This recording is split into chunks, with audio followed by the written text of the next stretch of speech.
talking about your plans for the upcoming year in terms of the community, in terms of what you want to implement through the police station and get into the community. So I would love to talk about what are your major priorities or your major goals for 2024.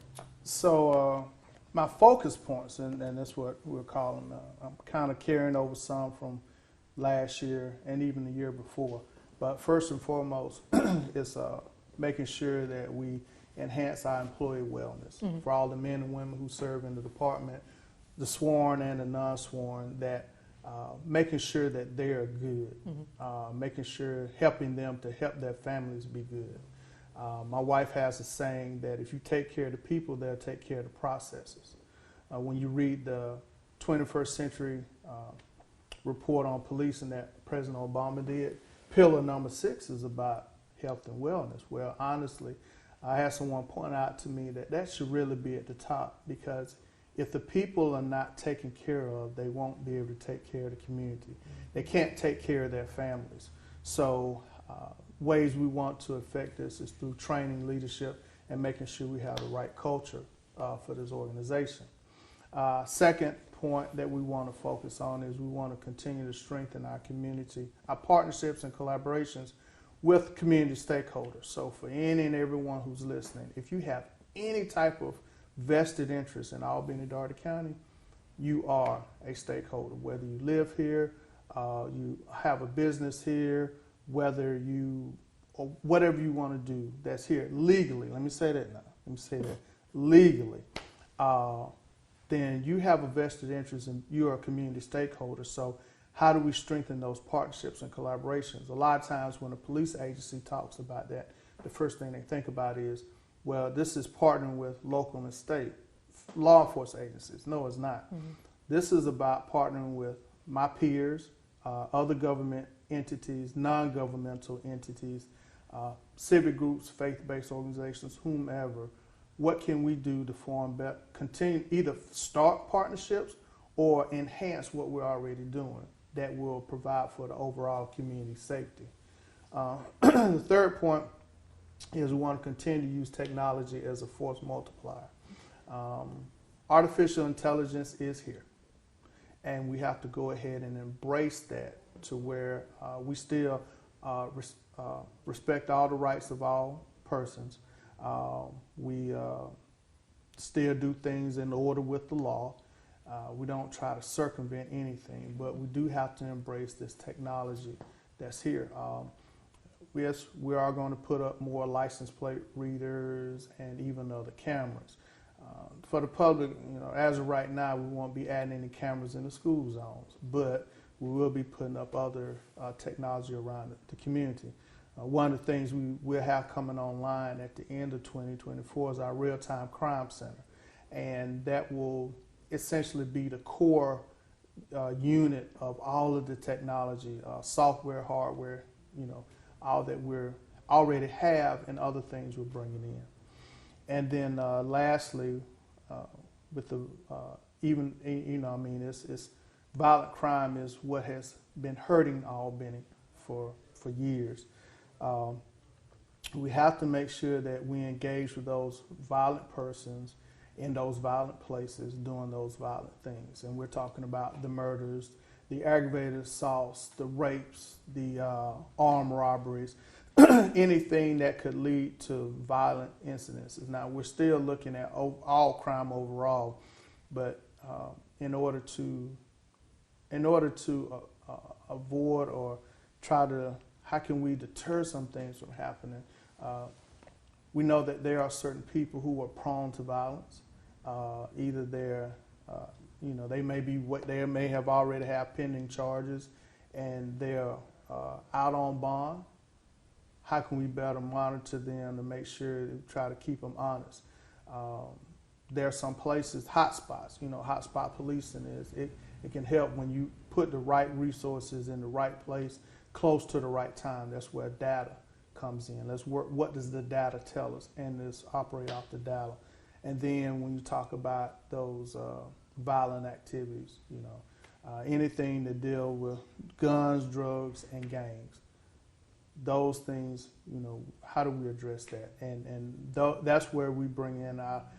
You can also use those same community stakeholders now to help with that on the intervention and prevention, but there has to be an enforcement part that will help people feel safe and keep this community safe.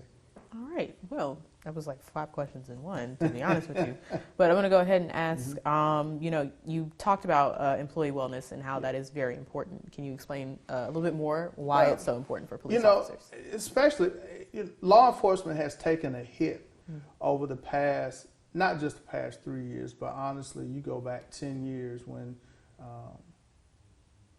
there was a kind of a call for social justice, criminal justice reform, and also social justice reform. Law enforcement has taken a hit 3 years ago with the death of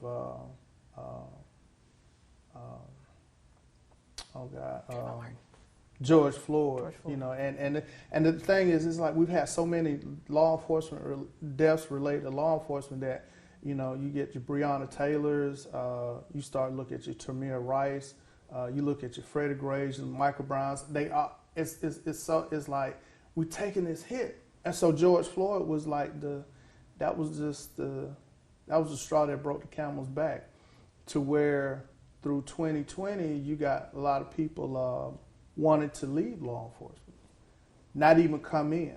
So there's a lot of hurt, there's a lot of trauma, there's distrust in the institution of policing. It may not be, the city of Albany say, hey, we like our police department. But when you look at the overall institution of policing, it's hurting. So for those men and women who come in, those men and women who are here, what are we doing to take care of them? So resiliency. We will bring a resiliency program to the department. One thing I've always said is when I hire a person to work at the department, doesn't matter in what capacity they're in, I'm also hiring their family. So in 2024, we will start a family support group because the families are also affected by what their family member goes through. Mm-hmm. So how do we engage with them? It's similar to what the military has in family readiness groups, family support groups, same type of concept, but what can we do more to take care of the family? And again, if the folks are not feel as though that they're appreciated, they're valued, that they are definitely they're on the team, not just a part team, but they're on the team, then all these other things we want to do with partnerships, collaborations, using technology to its fullest, and even addressing the violent behavior, we won't get the best out of it. So I got to make sure that the people here are good. All right. Sounds like you have some work ahead of you, but some good plans. But it's good work. Yeah. It's good work. Yeah. Yep. I would have to agree. So you also mentioned community stakeholders, and that anybody in the community is a community stakeholder. So how are you going to incorporate not only your initiative of taking care of your people with fostering partnerships with stakeholders? So one of the things a lot of people want to know, well, where can I help? And I'll tell you, you can start in your home first. But then if home is good, okay, starting in your neighborhood, start in your sphere of influence. So we're looking at how do we enhance through our community relations unit. We will be doing, doing more. We'll be doing more programs. And when I say programs, it's, community engagement. A lot of people will come help, but we got to go to them. So continue to do the residential surveys, educate and make people aware of how you can better protect your house. Business surveys, the same thing, the whole concept of CPTED, crime prevention through environmental design. We go out to businesses and let these businesses know this is how you can, those bushes may not necessarily need to be right at the front door, but maybe they need to be in another area. Where do you have your lighting? Where do you have your camera? even how you design your building to where it's at your advantage, not the criminal's advantage. We do need to reestablish a lot of neighborhood watches. Even start some new neighborhood watches. And at one point there was a community group of neighborhood watches. How do we get that restarted with the leadership coming from the neighborhood watches in the city, so that the citizens, I'll say community members, let me say this, the community members, because the reason I say community members, we have a growing Hispanic population here. We have other foreign populations here where you're part of the community. So let them have a voice. Through our businesses, we started a business watch program several years ago. Want to increase that to where businesses are sharing information, working with one another, so they can be aware of whatever the latest scam is, or if there's any kind of criminal activity, how they can better support one another. It's using the role of, this goes way beyond just community policing. This is community safety, and I value having non-sworn personnel, civilians, helping us with our operations, because everyone who wants to be involved in community safety, you don't have to be a police officer. You just be a very concerned member of the community, and want to play a part. So we're open and we're exploring any and all opportunities, but for the programs and the programs of community engagement we have, we're going to push that more. You'll see our community safety officers being used more in that role, along with some police officers, just spreading that out through the community. Ultimately, I would say one of the things I can tell you with that, by the end of 2024, the intent is that each ward has a new community neighborhood watch, to go along with the existing one. So if that would be great to get that back started, along with our enhancing our business watch program. All right, that sounds good. I have seen a few neighborhood watches around town, and it's interesting to see that they've kind of not gone away, but dwindled down into this point. So I think that's a good highlight for 2024. And now I want to move into the next question. Okay, so the Real-Time Crime Center. I want to know about the processes that will go on. You briefly mentioned AI for it, so let's get into more of the technology side. So our two biggest technology products that we use are flock cameras. Those are the license plate readers, and we have pan-tilt zoom cameras. The other biggest core component we have is our fuchsias. Fuchsias is more of a, how can I say it? That's kind of if you want to have a software program that could integrate our computer-aided dispatch along with open source information that we get and put it together, Fuchsias is that platform. Now they're two separate companies, but I'll give you an example. You go back to the Atlanta Midtown shooting, when the Cobb County Police Chief stood up, in his press release, and he talked about if it wasn't for the use of Fuchsia's technology and the flock cameras, it may have, what took them a matter of hours could have taken maybe a day or so to find the suspect. Well, we had already been moving down that road, and that's where we're getting at. Even if I was fully staffed, I still couldn't have officers on every corner. So you need technology to help cover those gaps.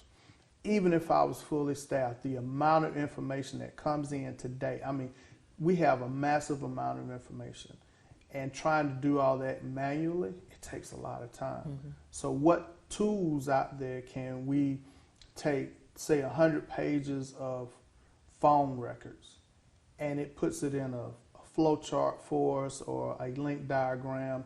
What would take us probably weeks or days of just going through, it does it in a matter of minutes. So now the we get more information, that we can make better cases. Or we, instead of just targeting a whole bunch of people, no, you go specifically after the person who is the one committing the crime. Presenting better cases, by using technology, it helps speed up the process on analyzing whatever we have, and now we can present better information, so the district attorney's office can, we make better cases through that. But the real-time crime center,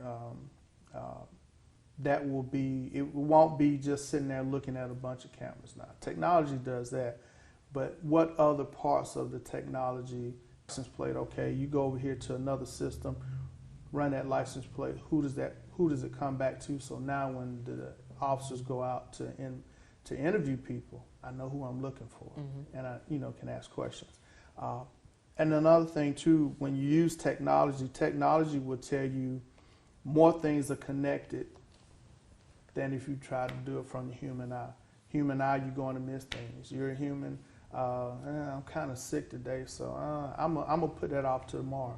Technology is never sick. Good point. And it catches everything. That's a good point there. So when do you think we could see the crime center up and running? So it will probably be early February.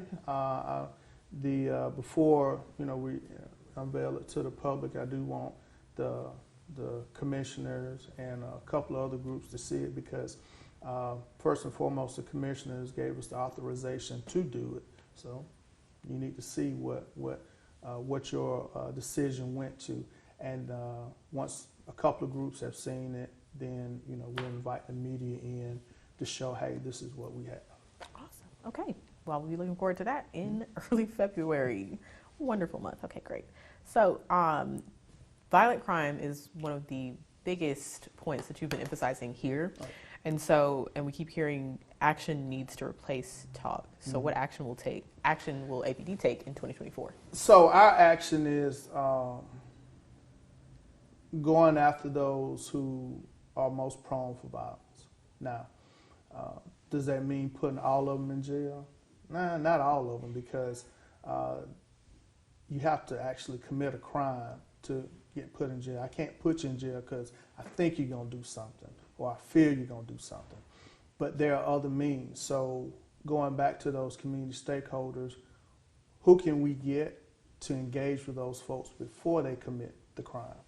I would say that in just about any situation that a person is going to commit a violent crime, and there may be someone around who could have said, hey, you know what, don't do that. Let's try another way. Think about it before you do it. I'm sure there's someone. So how do we find those people? May not be in family, maybe friends, maybe a total stranger, but someone who wants to go and engage with folks, the ones who fit that category. And when you talk about fitting the category, these are the ones, hey, their past shows that they're most at risk.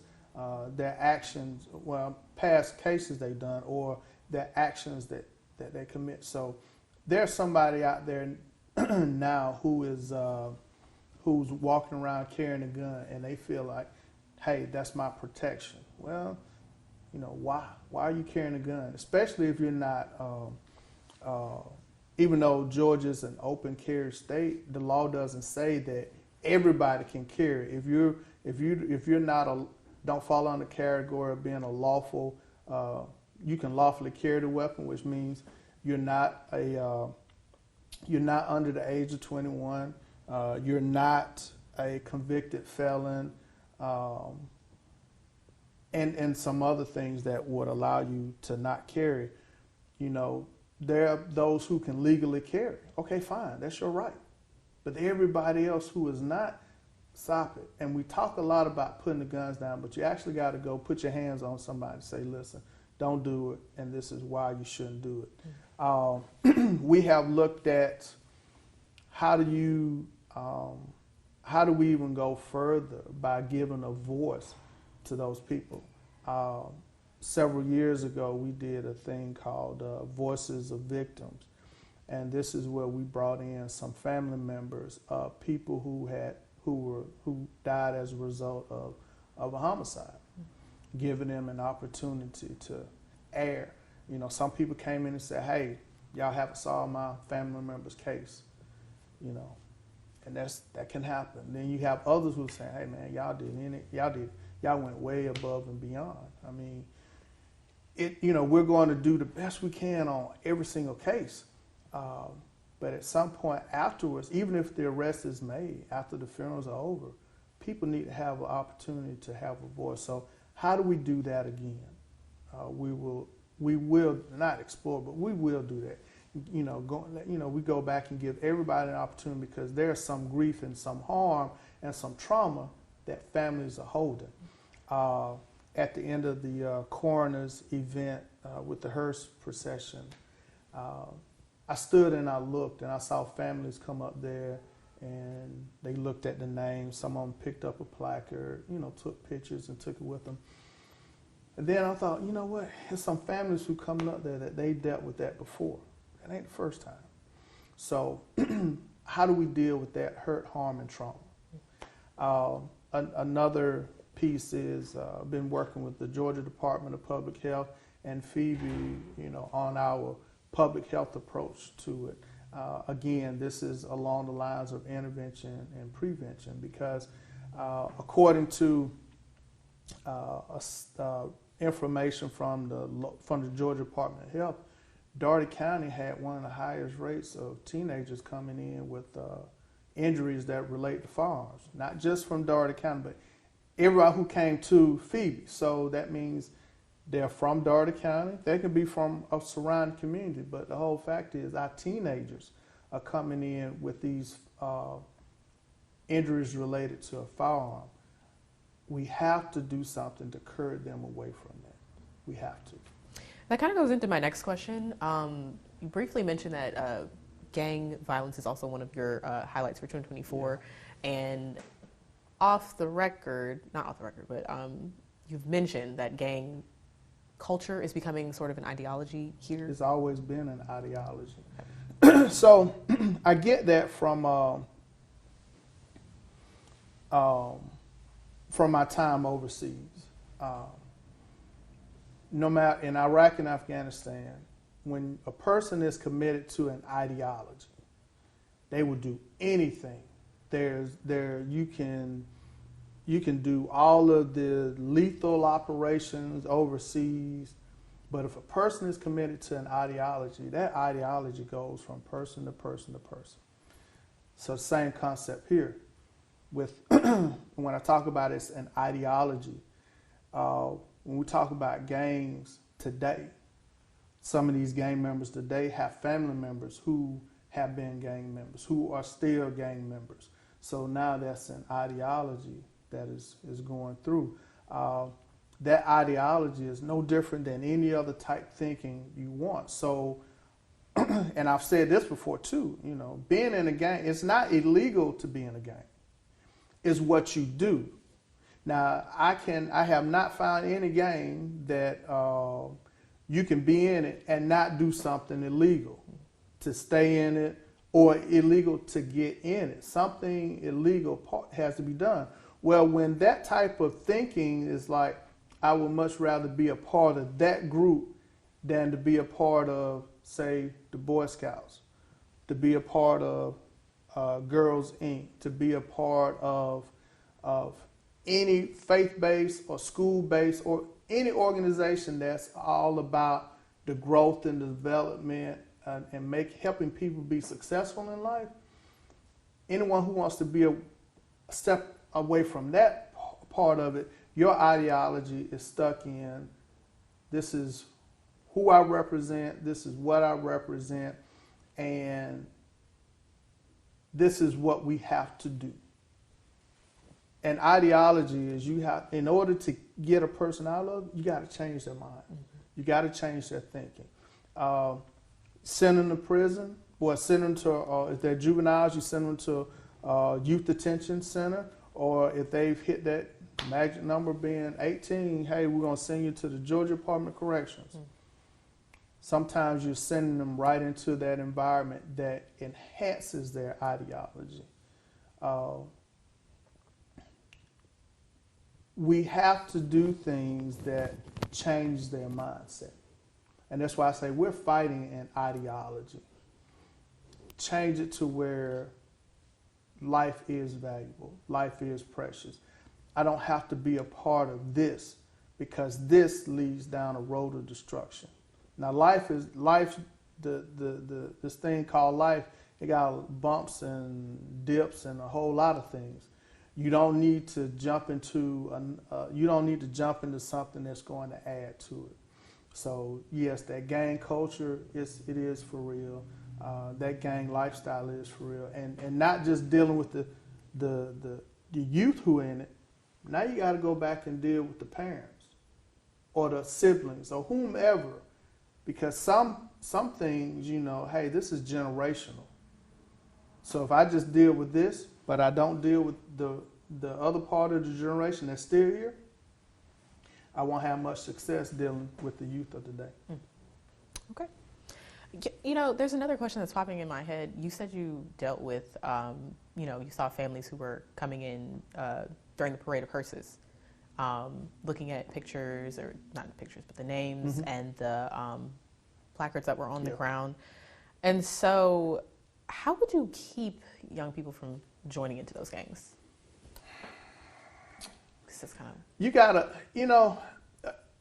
give them hope, and you have to show them that life is more than what you see every single day. So if you grow up in a neighborhood that when you walk outside the door and you look up and down your street, hey, a doctor stays there, a lawyer stays there, a teacher stays there, an accountant stays there, all professional people who have professional jobs, we'll say that. And the family structure is good. It's not the best, but at least it's good. It's healthy. Then you will strive to say, you know what? I want to be like that. Because I have these examples. Every single day I come home, I leave, it doesn't matter. I see these examples and I interact with them. If you walk outside and you look at your neighborhood and all you see is despair, hopelessness, you see everything like that's the trap house, that's the gambling house over there, or that's the gang spot. When you see things that don't have a healthy component attached to it at all, and you have a broken family structure, how do you get in there and how do you get in there and rebuild that? That's the part. We got kids who live in these neighborhoods, and that whoever that parent or guardian is, they're doing the best they can do, and that child or those children are doing the best that they can do. How do you even find them to say, okay, hey, we're gonna continue to help you? Because I would say this: the streets have a huge calling. It is so easy that if I don't have something, the streets can give it to me just like that. If I'm in need of something, the streets, hey, I got you covered, just like that. But now these kids or these teenagers or these young adults, you got to give something back to the street. And what you give back to the street is not healthy. It's not rewarding. And so we have to show our youth that there is hope. There's a whole nother world out there. Again, and it's more than just going to Atlanta, going to Jacksonville, going to Miami. It's a whole nother world out there. And when they're able to understand it's a whole nother world out there and they can be a part of it, now that's where you're putting that hope back in. And not only, if we have to lose our youth for a period of time, let us lose our youth because they went out to go see what the world is made of, and they're able to bring things back here. They're able to go and live in big cities. They're able to go live in different countries. They're able to go do a variety of professional jobs, follow their passions, be creative, whatever it is, and come back here. But instead, we're draining our city of our youth by sending them to prison or sending them to the graveyard. Now, which one is going to have a bigger return on the investment? Well, if we can get our youth to see that there is more to it than their hood, their street, their side of town, or just Albany, that there's a whole world out there, then when they come back, they bring back ideas. They bring back a passion, a desire to, hey, Albany can be the metropolis of Southwest Georgia. It can be. So we have to expose them to that. Parents have to be willing to let their children be exposed to that. And at the same time, and when I talk about parents, we're talking about the parents between the ages of 18 and 35 now. You too need to have an outlet to where your situation can be better. I had a discussion with the school superintendent yesterday, and we talked about a way out. Well, the way out is not a way out of the city of Albany. The way out is a way out of your current condition. So now, if we're affecting people by helping them with a way out of their current condition between 18 and 35, and then those who are between the ages of 12 and 17, hey, letting them learn to explore, you can see other things, and between the ages of 5, and I say from 5 to 12, that we're pouring into them that you can be a scholar, you are smart, you are intelligent. Oh, by the way, you can read and comprehend. That's how you change. That's how you change. And they age out of things. They put foolish things aside because there is a brighter world out there.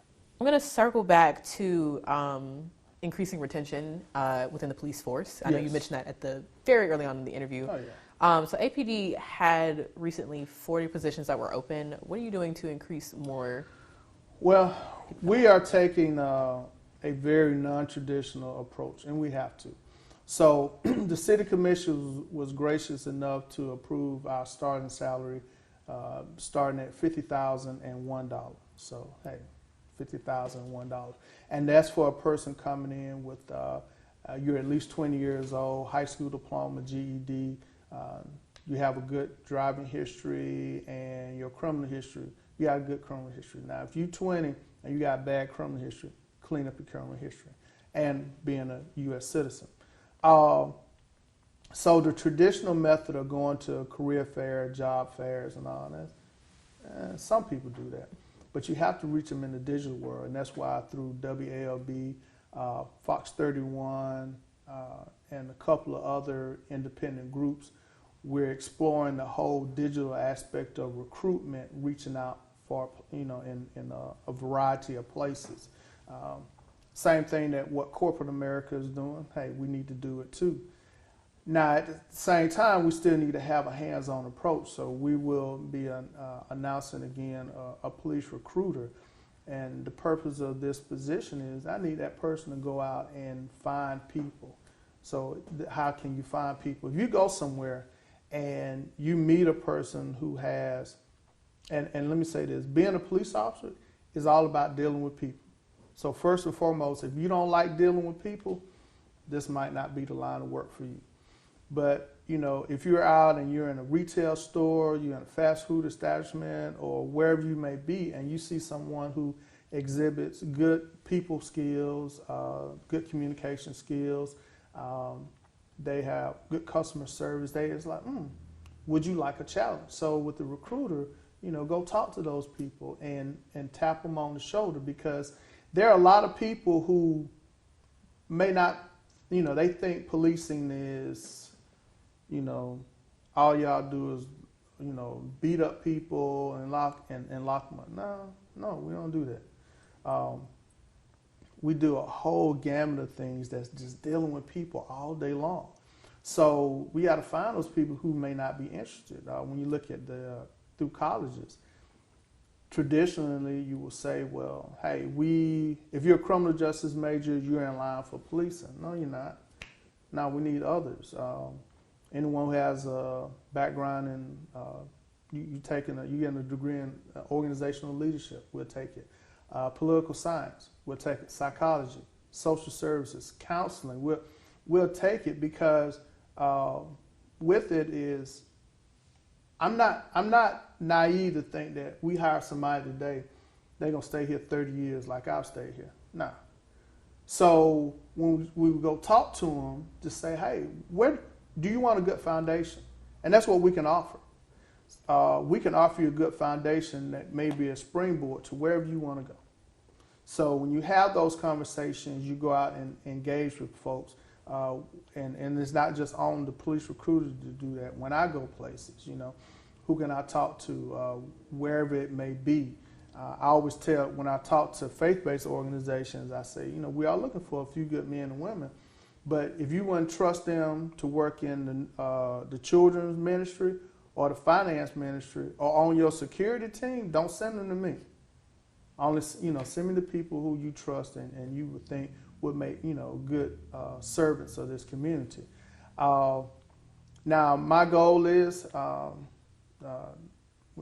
50 people. And that's between folks who are already certified, we bring them from other agencies, we welcome experience, and then people who, haven't, hey, this is my first time in law enforcement, we welcome that. So we're big on diversity, and I would tell you, since we have a growing Hispanic community, I need Hispanic speaking officers. Which is why one of the things through WLB, we're advertising our commercials on through Hispanic networks. And I'll say this: I'm not just going to hire anybody, even though I need to fill these positions. I'm going to try my best to hire the right people, because if I just hire anybody, then I'm going to be hiring a problem. And when I hire problems, lawsuits and other issues come with that. All right. Okay. So I think I'm going to ask you the last question on here, that parenthetical question right there. So, it's going to be your 9th year in this role. Next year will be your 9th year in this role. So are you happy with the direction that Albany is going in? Are you optimistic about it? What are your thoughts? I'm very optimistic because and this may throw some people. Sometimes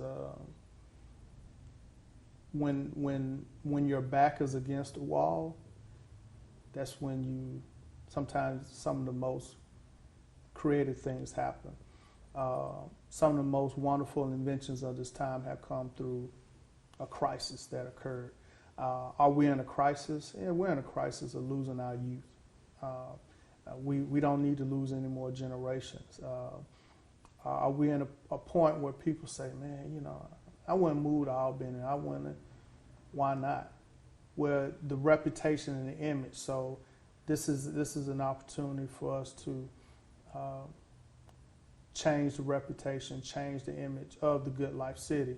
And I'm sure even by me saying that, somebody's going to hear, this is not the Good Life City. Well, based on your perspective, I think every single day there's an opportunity for Albany to be better than the way Albany was yesterday.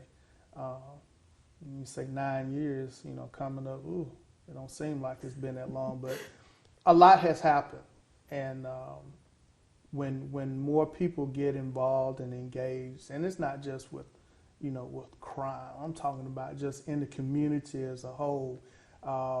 When someone says, hey, this is something we need, and they're going to provide it, great, because there's someone who needs that service. So I am optimistic that more people will come and want to be involved, especially, and I will tell you this, the people who show the most optimism to me are the folks who were not born here. They come here and they say, man, you guys are like a hidden jewel. So that's telling the rest of us who were born here, which I'm born here, we have some potential, and let's make the most of these opportunities. All right. Well, those are all the questions that I have. Is there anything that I did not ask you that you would like to add? For everyone who has been associated with Albany, Georgia for a long time, understand that, challenges come. But even in these challenges, that's where perseverance, and that's where we, we need to unify more than become divisive in things. We may not always agree, but if we want what's better for the community, then we may take different routes forward. But let's remember why we're doing it. And if we're doing it because we want to have a brighter future, not just for ourselves, but for the youth. If we want to have a brighter future for that person who's coming to Albany, we want to have a brighter future for that family that in the next 10 years they will, move here to Albany. And we talk about 10 years, their children now 10 to 15 in the current school system. That's who's coming in the workforce in the next 10 years. So we want to have a brighter, more a future that will be more advantageous for them. We need to start doing things now.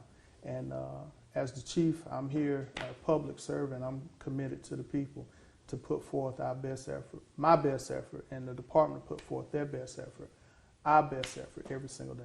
Awesome. Okay. Well, that concludes the interview because I don't have any more questions. And if you don't have anything else to add, we are done. All right.